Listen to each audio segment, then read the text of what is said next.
boys and girls, it's Mrs. Cutler here. I don't know if you can see me very well. I'm going to duck down on my kitchen cabinet, but I have the camera all set up so I can show you how to do this second project that was in your envelope that you got in the mail. So this is what it looks like. It's a really sweet little bookmark. And you're going to make it with just 3 items. So you probably won't be able to see my face, but hopefully you can see the items. So this was one of the items that you got in your little sewing kit. It's just a ribbon, and you'll have a length of ribbon, and then you'll have a button, and you'll also have a hair tie. And I don't know. Oh, here's the hair tie right here. So we've got these 3 items: hair tie, button, and your ribbon.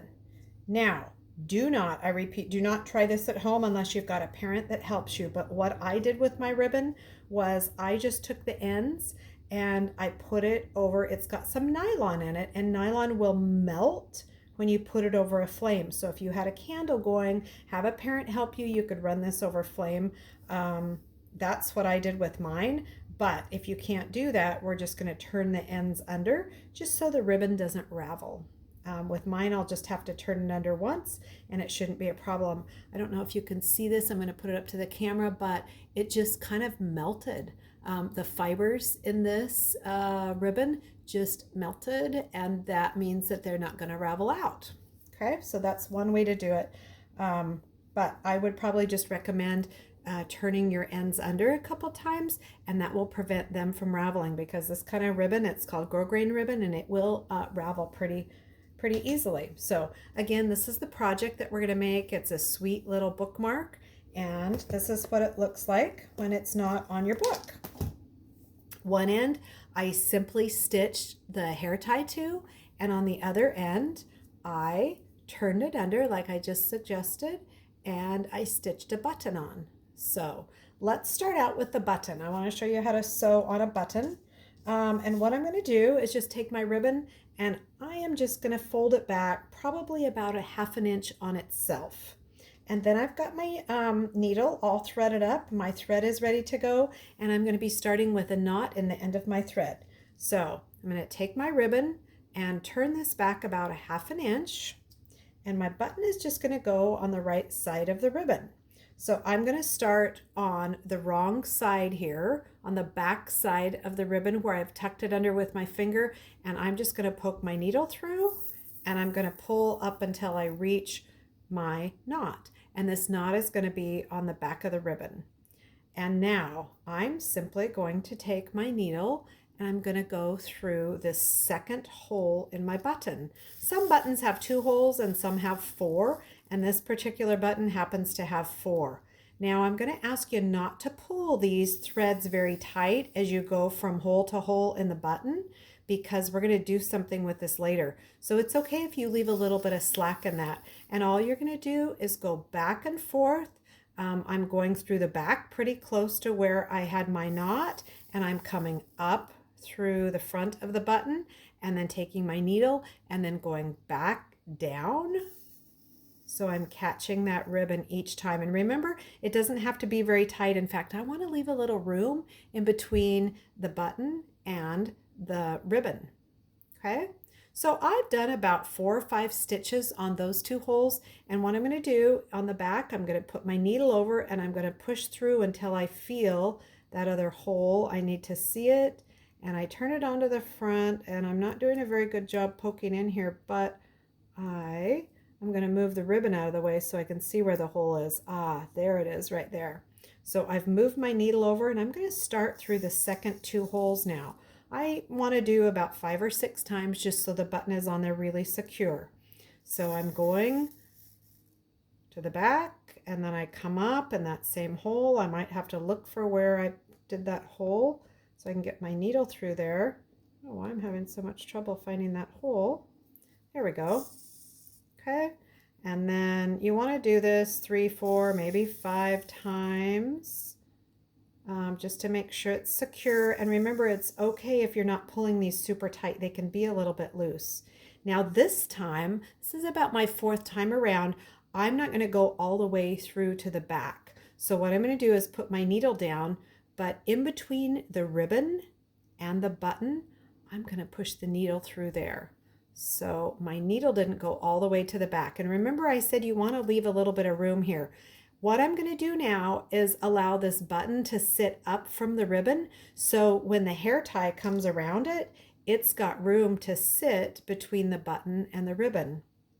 So what I'm going to do is open this up, the stitching in between the ribbon and the button, and I'm going to take my needle and I'm going to go in the middle, in between both of those rows of holes on the button, and I'm going to pull my thread down through there. And what I'm going to do is form a figure eight. I'm going to bring my thread around the right side of that button and go run my needle right down between both rows of those buttons. Now I'm going to, of the holes in the button, now I'm going to bring my needle around this direction and come down, bring it down in the middle of both of those holes. So what I'm doing is just creating this extra space in between the button and the ribbon so the button actually sticks up away from the ribbon a bit. So I simply take my needle and I'm going to tuck that needle down in between both rows of the buttonholes and I pull down and I'm using a figure eight. So this time I bring my needle to the right and this time my needle comes around the other way to the left and I drop it right down there in the middle. Get my thread over there to the left side and I continue to do this just a few more times, and this just makes sure that I've got this space in between the ribbon and my button. So this button is going to stick up a ways from my ribbon, and it's just going to allow this hair tie to sit in between there. All right, so I've gone around a few times, and that's probably enough. So this time I'm going to bring my thread around, and I'm just going to push the needle to the back, kind of to where I started. So I'm going from the inside here to the back. I'm going to pull this up and now I'm ready to do a knot. And in order to do my knot, what I'm going to do is just bring my needle through these stitches that I made before. So I'm going to go underneath those stitches and I'm just going to pull it up. And before I pull it up all the way, I put my needle through and I'm just going to form a knot. And I'm going to do that one more time. I put my needle under those stitches that I made and I'm going to pull up.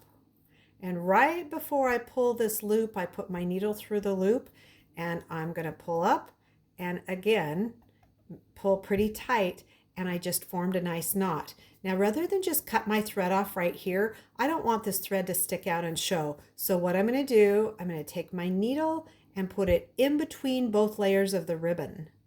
Okay, so you can't see the thread here. My needle is in between both layers of the ribbon and I'm going to pull the thread through there. So this kind of pulls my knot to the inside just a little bit, and now my thread is out here. So instead of cutting the thread off here and having it hang down there, I'm just going to cut it off out here on the edge. I'm going to pull a little bit so it's kind of tight so it doesn't hang out the edge right here. These nippers aren't very sharp, but I just cut the thread off and now I don't have this thread hanging on the back where my knot is. And as you can see, my button sits away from this ribbon really nicely. Okay, I'll finish sewing on the button. That's what it looks like on the front. Okay, awesome.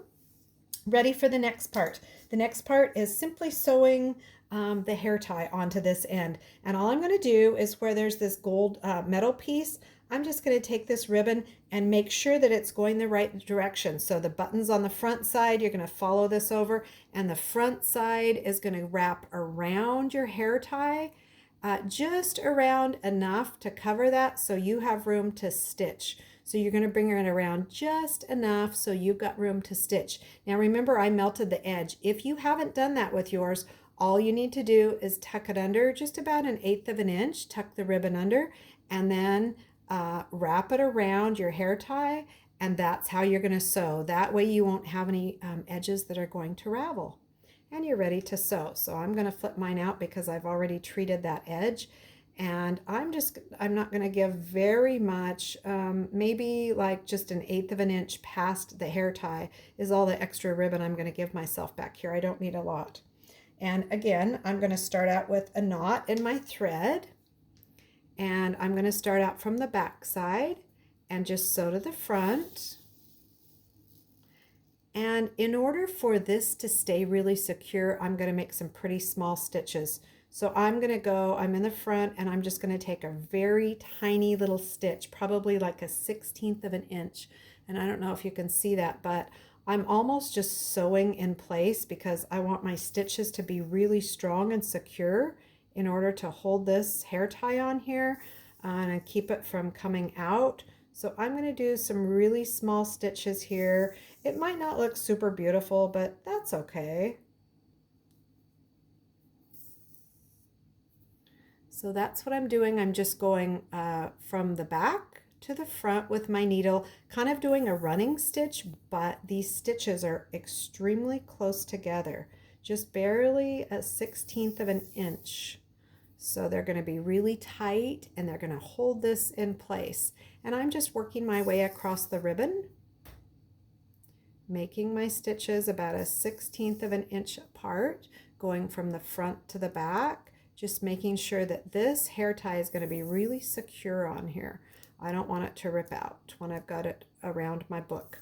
So now I'm going to go back the direction that I came and just kind of reinforce my stitches. I started on this edge and I'm coming back over to this edge and I'm reinforcing my stitches over here. I'm going back in and out 2 or 3 times, and then I'm just going to make a knot when I come back to the back here. I'm going to be ready to make a knot and I'll tie this off. So now that I'm on the back, I'm going to do the same thing I did on the other side. I'm going to run my needle down through some of these stitches. I've got it through the stitches and I'm going to pull up, and right before I pull my loop tight, I'm going to put my needle through there just like we would if we were doing the blanket stitch. And I pull pretty tight and I tighten that knot right down to my ribbon. And I'm going to do it one more time. Put my needle underneath some of those stitches and I'm going to pull it, and right before the loop disappears, I put my needle through the loop and I pull, and I'm going to pull pretty tight this time. I want that knot to be right down next to my ribbon. And again, I don't want to cut this off kind of like I've got over here sticking out. So I'm going to take my needle and I'm going to run that needle in between both layers of the ribbon and I'm going to pull it out this other side. So I'm going to pull pretty tight like that. And then my ribbon is sticking out, or the thread's sticking out this side of the ribbon. And I'm going to take my nippers and I'm just going to nip that off. I'm pulling it taut so when I nip it off, we don't see any of that edge of the thread sticking out.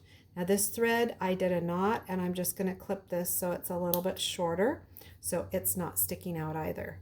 And that's what my edge looks like on the back, and this is what it looks like on the front.